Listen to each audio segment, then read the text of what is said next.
Hello. It is Wednesday. I'm like pretty much a week post-op. I'm 6 days, but don't really imagine much is gonna change by tomorrow, so just will update you now.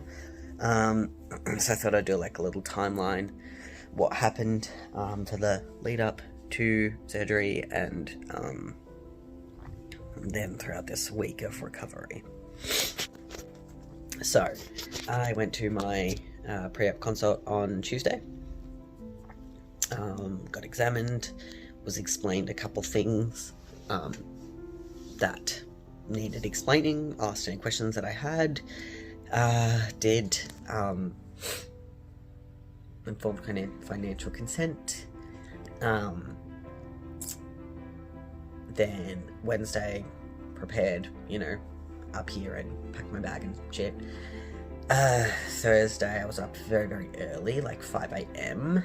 In my last video, I accidentally said I have to wake up at 6:30. I was like, no, I have to wake up at like 5:30. But then, I was excited, so I ended up waking up at 5. And I'm just like, okay, well, I guess I'm not sleeping. So, got picked up at 6 and then went to hospital. Waited around for a bit, got called in, did my admission, yada yada yada. And then I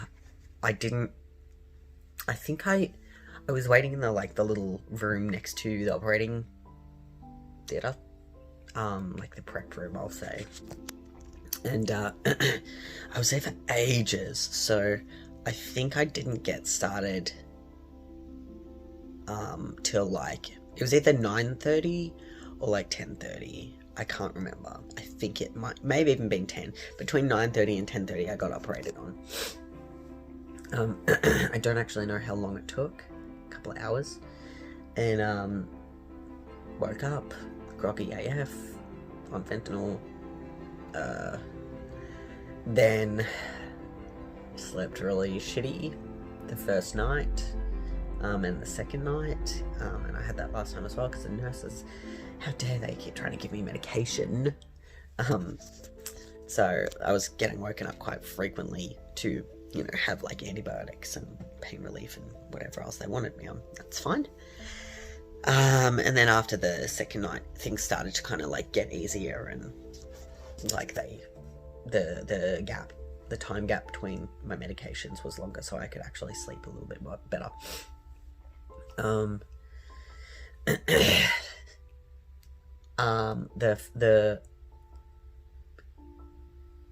I think it was the second day, after surgery, so not the Thursday, it would have been the Friday, later on the Friday, they got me up and walking. I was a bit nervous about that, but, I did well. Same thing on Saturday, got up and walked, and then from Sunday they disconnected the drip, and then I was then allowed to move more freely and get up whenever I pleased, because I didn't have to fiddle around with the IV thing. That was fine.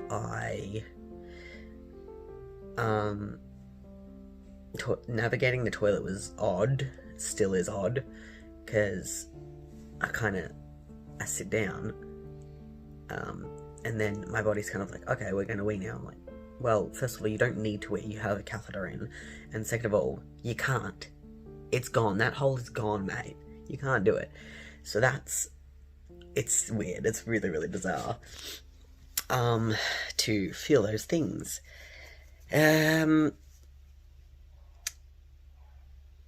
So then, let's skip over to Monday.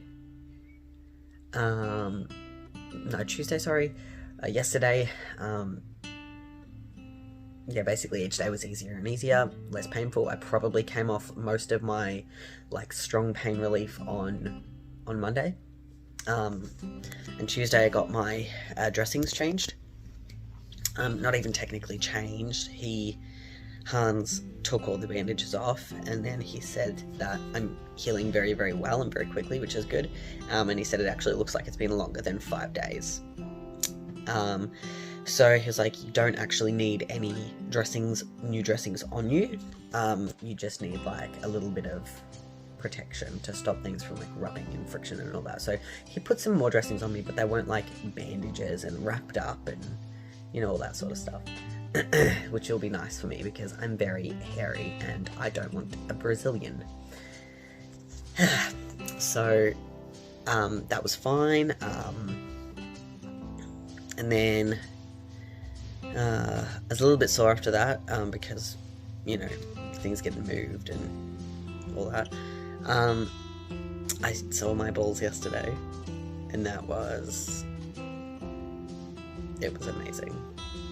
It was great. Like, up until recently, I didn't realize how badly I wanted them. And I guess the only way I can make sense of it is, you know, when something else, there's like a level of priorities, I suppose. So, not having any lower surgery done, the balls weren't the issue because that was like lower down on things that were making me feel like shit. But, you know, once I had the milestones and the release and all that, you know, it looked more like I wanted it to look. So then the fact that I didn't have balls was actually like, oh, okay, this is something that I care about, and I didn't realize I did. Sorry. So, yeah, seeing them,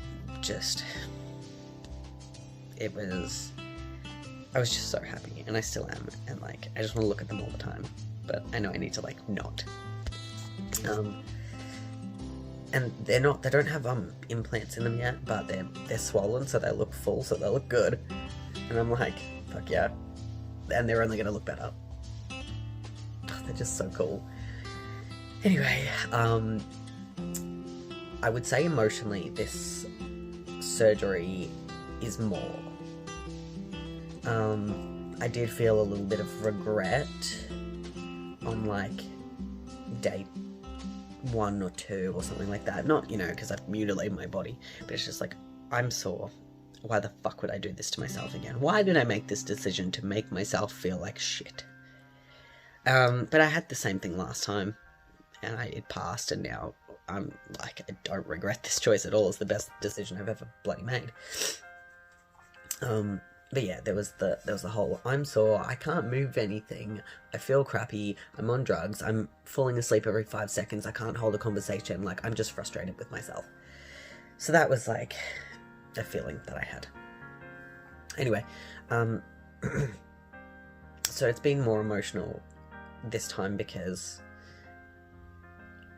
the last time was, like, not so much functional. It was more like preparation for all the functional stuff, which was this one.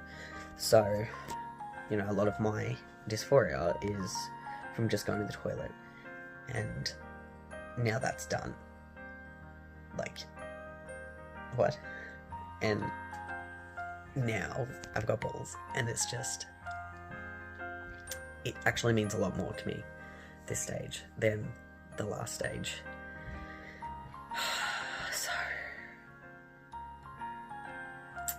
I just feel complete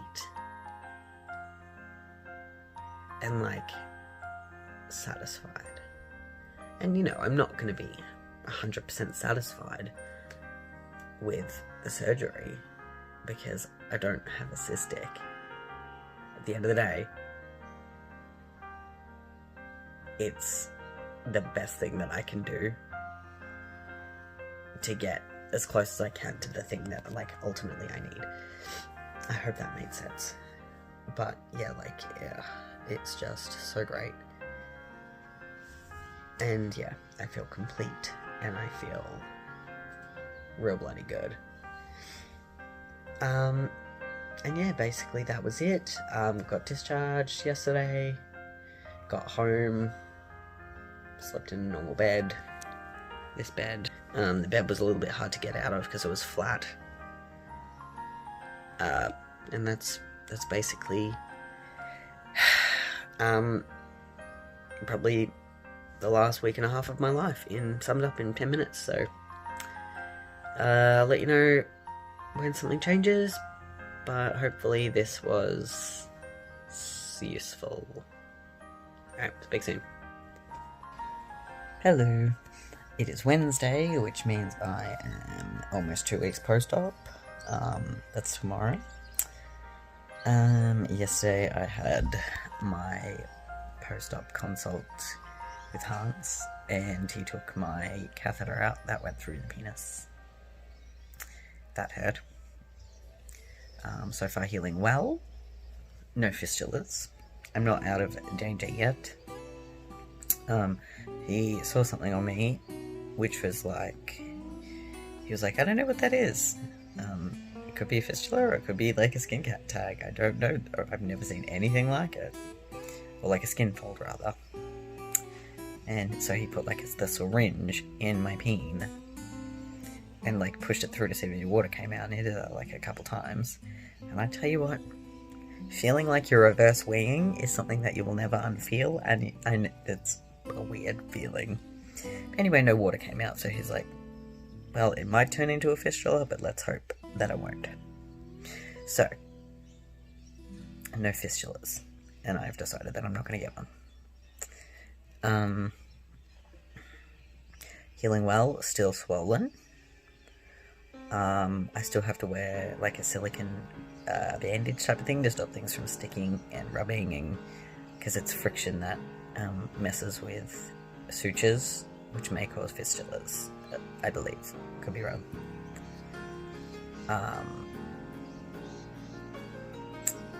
So yeah, just kind of still taking it easy. I was quite active today, but now I'm like being less. And when I say active, I went to three stores, got in and out of the car twice.